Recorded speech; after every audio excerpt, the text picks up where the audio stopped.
such are promises. All lies and jest, still a man hears. Bueno, esto es una canción de Simon y Garfunkel, de Boxer. En su gran momento, sí, los primeros años decíamos claro, que Simon ha durado, pero oye, la pareja, ese momento creador... No, más.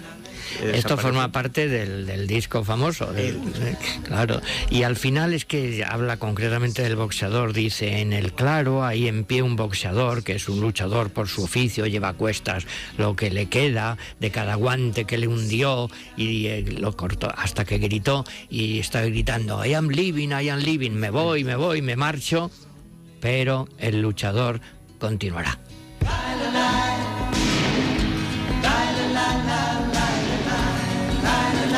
Es una metáfora la del boxeador y el luchador en el cine, porque es la vida de los Estados Unidos, del inmigrante que lucha.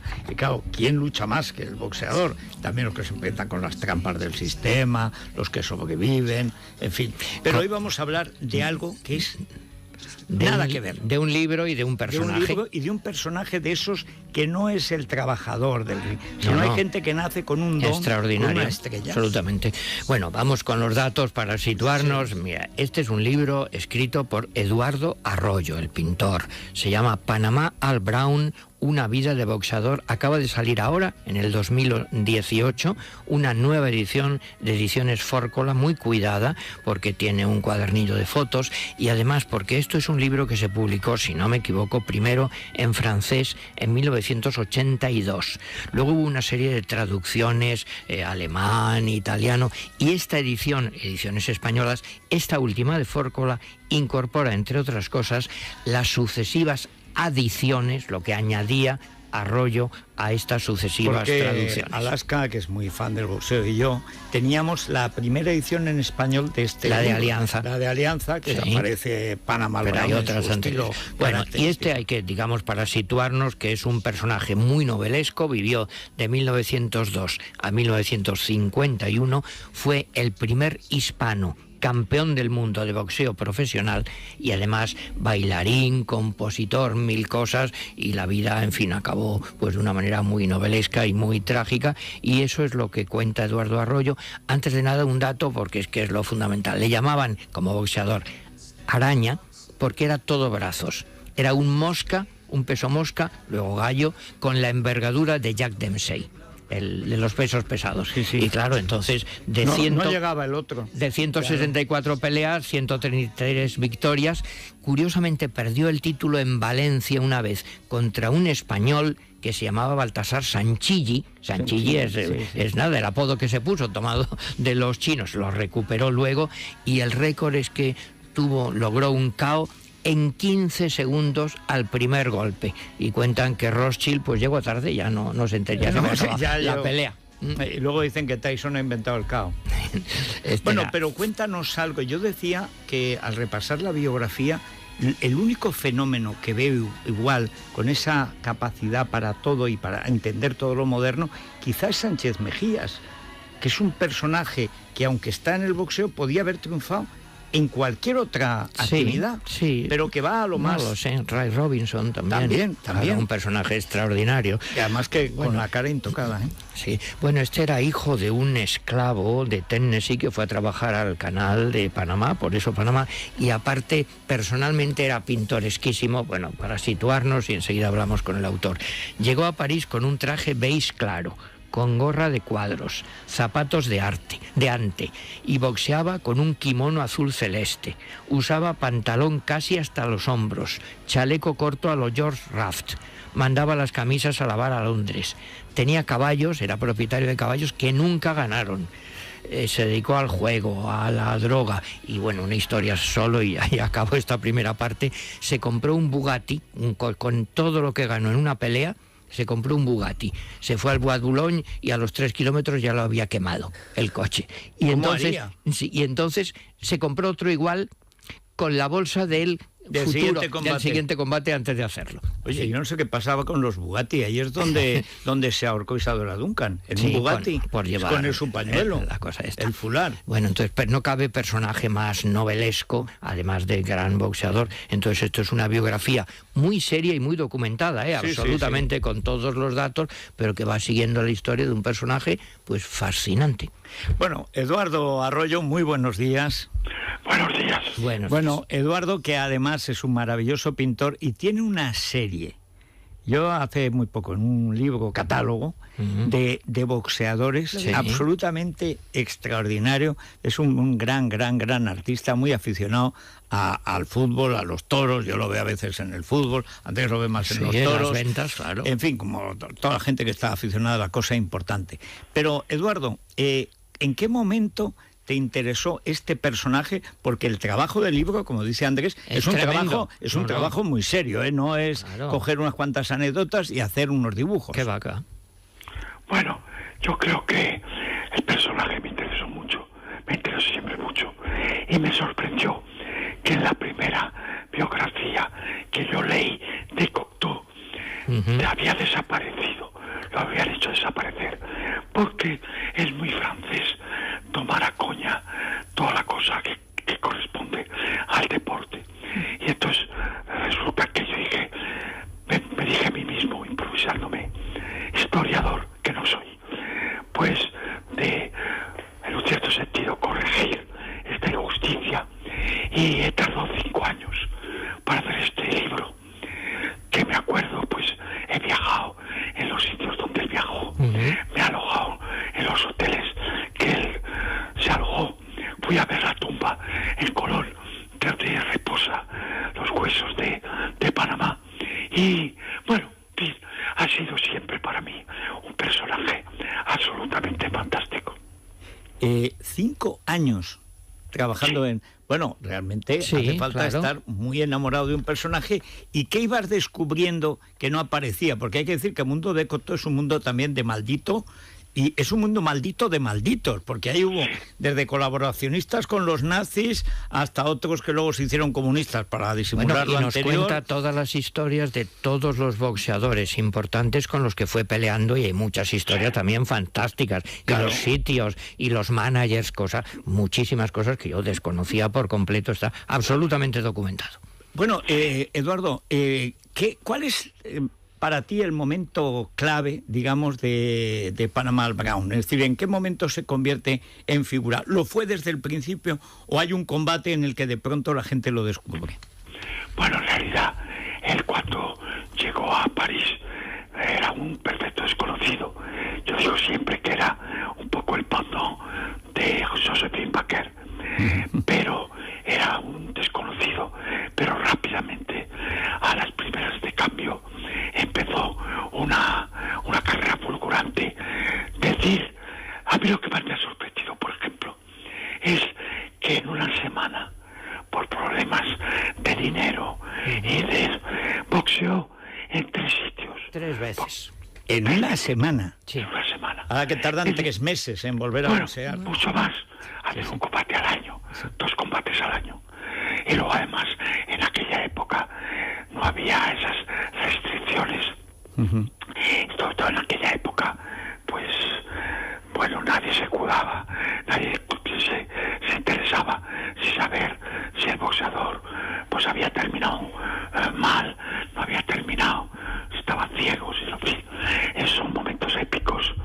Y decir un combate, hombre, el combate para nosotros más interesante fue la pérdida del título en Valencia, porque Sanchilli, porque en realidad es una anécdota divertida. Azaña hizo una, es decir, que en un cierto sentido, no en cierto sentido, sino que tuvieron que aplazar el combate, porque Azaña había hablado por la mañana de un domingo, pero había llovido tanto que la gente no pudo ni llegar a sus casas para secarse, y entonces en una semana tuvieron que suspenderlo, aplazarlo por la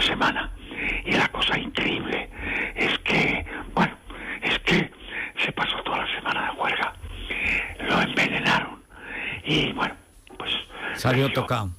Sí, salió tocado completamente y perdió el título de campeón del mundo. Luego lo recuperó. Claro.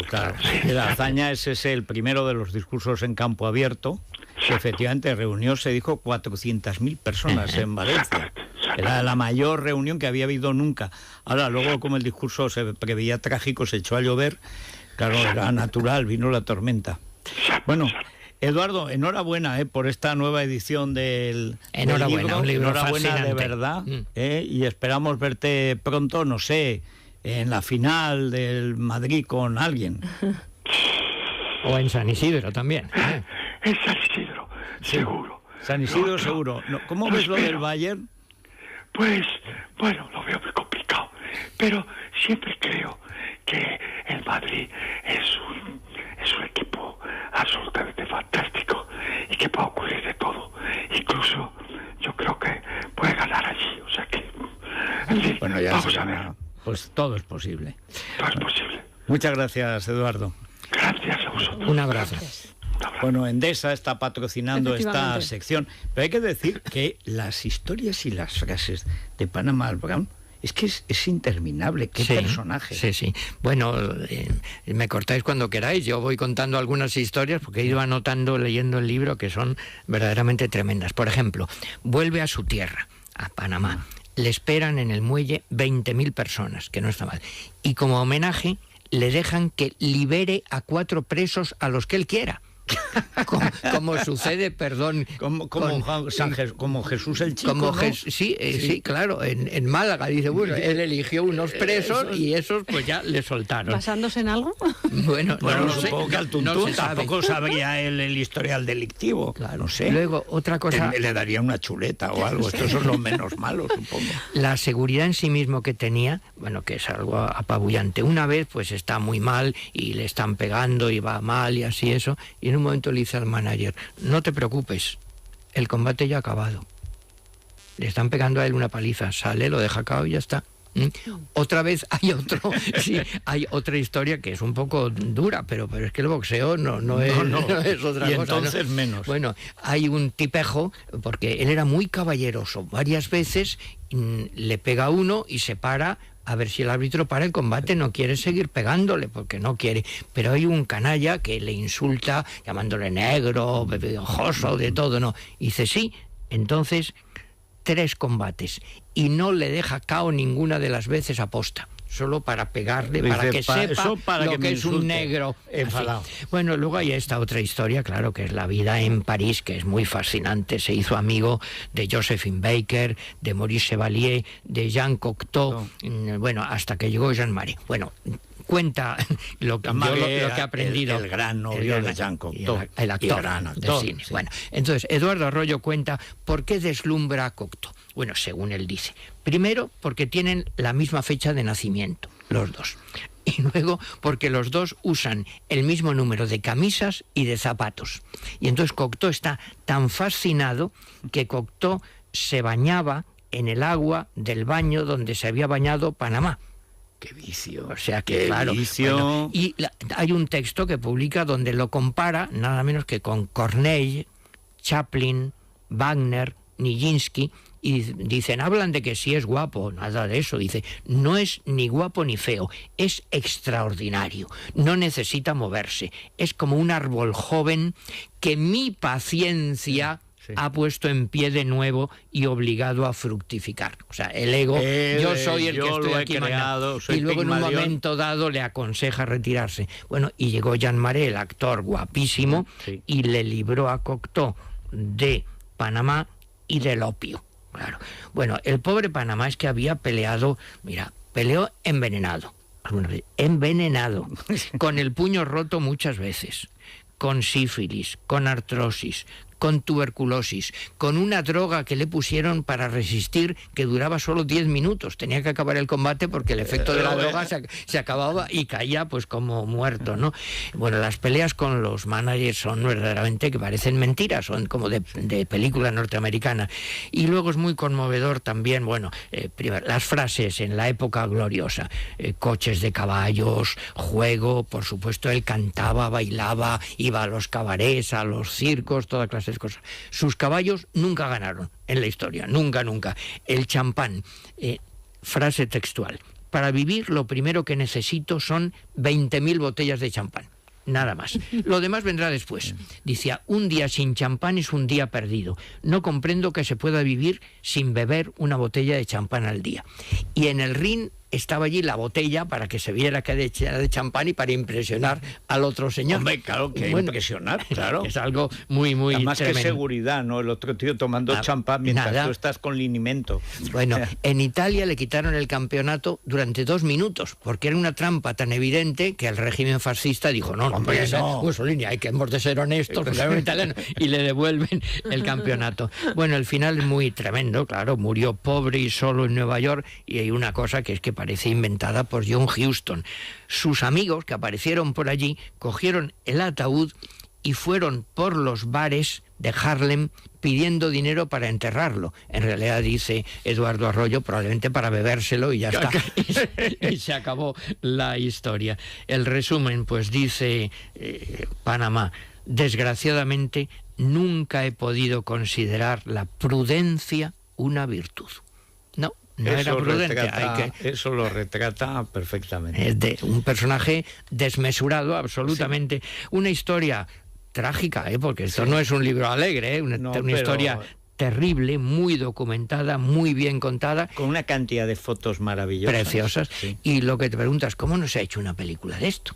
Pues como tantas. No se ha hecho ninguna de Álvar Núñez, Cabeza de Vaca. Sí, por supuesto, pero son los españoles que tenemos tantas historias. Claro. Pero esto es que se presta a lo que ahora llaman el biopic, vamos, a una serie, a lo que quieras, porque es difícil encontrar un personaje, como tú decías, como Ignacio Sánchez Mejías, más, en fin, más novelesco, digámoslo así, que suena todo a novela inventada, a folletín, y es absolutamente verdad, documentada por Eduardo Arroyo. Y además que se puede leer, por supuesto, te guste el boxeo o no. Sí, igual que novela. Ignacio Sánchez Mejías es un personaje, te gusten los toros o no. Recuerdo que el autor es Eduardo Arroyo, un gran pintor y gran escritor. El libro Panamá Al Brown, una vida de boxeador, que es la nueva edición ampliada, muy bonita, en una edición con una editorial estupenda. Lo que pasa es que tiene un nombre que siempre yo lo digo, hay que... Fórcola, que sabes lo que es la fórcola. El gancho que usan los gondoleros en el río. Italiano, es italiano, la fórcola. O sea, es el gancho ese. Esa cosa, ese gancho. Siempre he pensado que qué raro que no saquen algún muerto de ahí del Légamo. Oh, Dios sabe que puede salir también. Bueno, dice que sí hay película de parte precisamente de don Panamá Al Brown. Arroyo, sí, que se presentó en documental hace unos meses en Panamá. No, pero si lo bueno es una una serie. Un biopic, una novela, serie, una película. Cuando el puño se abre, estoy buscando. Muy bien, pues vamos a hacer una pausa brevísima y nos despedimos con un repertorio de esas canciones pegadizas, porque hubo una vez, decía César Vallejo, yo nací un día que Dios estuvo enfermo, y ese día que estuvo enfermo debió permitir el chunda chunda. Yo creo que hubo un día, un fallo, por lo que sea, el día que estuvo enfermo nació César Vallejo, triste, el pobre, y además inventó el chunda chunda y las canciones pegadizas. Sí, pero y queremos amargar la tarde a los oyentes para que estén todas las horas que les quedan hasta dormir, etcétera. dándole al Shake It Up. La energía te abre puertas a experiencias